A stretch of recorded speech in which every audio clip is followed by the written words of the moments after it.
think I'm a living, breathing certification of that culture. The entirety of my career, and for sure my career within FCB. Of course, there were moments where I needed to assess my choices and my continuity. And FCB,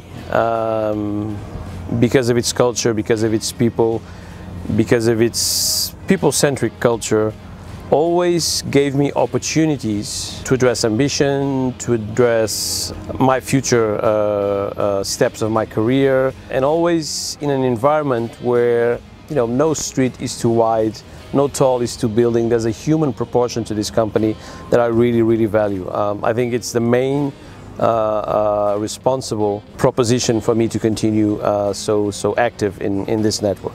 I would not know how to consider even to change to a different one.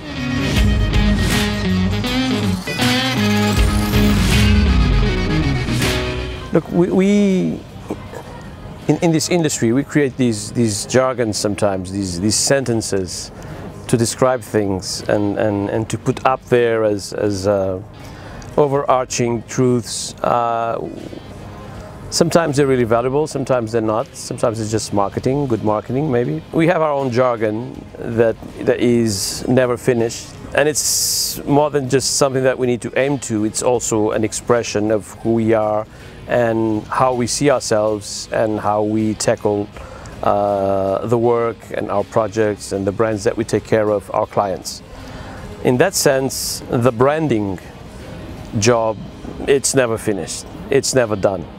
And I remember that 5 years ago, it was much more about setting the stage for a new cycle. We would draft FCB, which was a huge proposition, especially in North America, but throughout the world. And we decided that stage had already given us all that we could ambition, and it was time for a new cycle. And the branding was the way to affirm the start of that cycle. Nowadays, there's a new stage to that branding, which is to bring truth to the ambition that it proposed us. The never finish positioning and the never finish philosophy is very much a consequence of that branding, but it has evolved the branding to a completely different place where we started. So from a designer standpoint, not an architect, but from a designer standpoint, I think that means that it's still alive. And that's the best thing you could wish for a branding project or a rebranding project. And hopefully, this will continue to be so next year and the following year and the following year.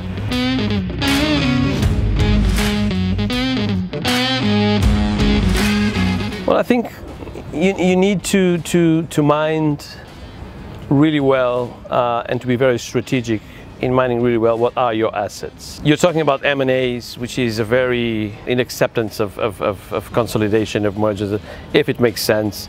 What I think you're really talking about is there was some branding mistakes. Let's go back to the branding issue. There was some branding mistakes in our industry regarding some of the holding companies. And it became really weird when, and being very blunt, when a brand like WPP, which is just a holding company that should have expression, I don't know, in finance markets and things like that, is more important than brands like YNR or JWT. Or these are true assets to our industry. These are brands who have meaning, who have a history, who are in itself statements, and all of a sudden they are diluted within this existence of just because they're owned by the same company over and over. And that was a model that, while it was growing through finance acquisition, through M&As basically, not through advertising success only, it was unquestionable. But once it exploded, I think we don't have to talk about it. We can see the results, and it worries me that groups like Publicis, that have amazing brands in their midst. I'm not talking about the power of one, and I just hope they don't fall on the same trap.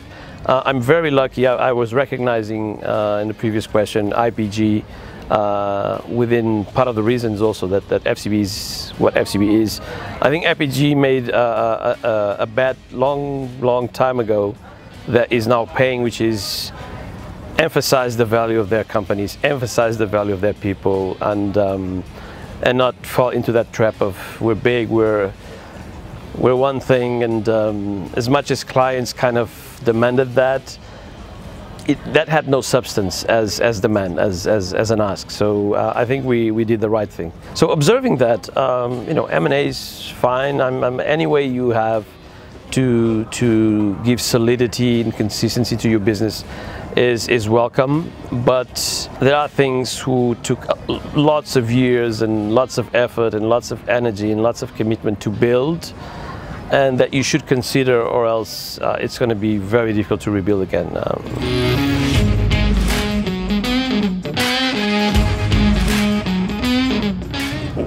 When you have a meal, you have your entry, your soup, your first course, your second course, your dessert, everything. And then someone comes and puts everything in the same plate, and it feels like a big mess, and then invites you to talk about that big mess. I think that's more or less the case.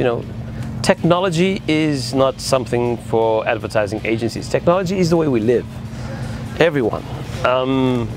So we cannot even question technology more or less. It's here. It's who we are and how we live and how we relate to each other and everything.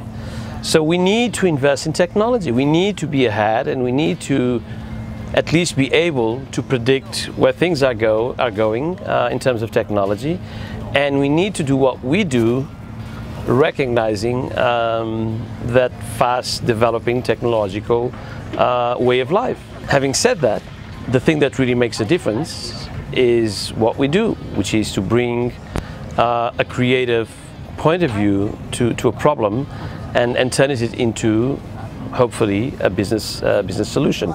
So these are different layers. I think the element of creativity that was used 30 years ago to do a film campaign or a direct marketing campaign or an outdoor campaign is exactly the same element of creativity that we need to use today to do a social campaign or to do a data-centric campaign or whatever. So we need to have the tools, they need to be available, we need to have the best tools possible. If we have better tools than the other ones, even better. So we need to continue to invest, but we need to continue to invest in our own people so that they are able not only to recognize this fast developing world we live in, but to project trends, be innovators, and bring that to their creativity. But these are two separate things. It's not a question of one or the other. You need to deliver on both of them.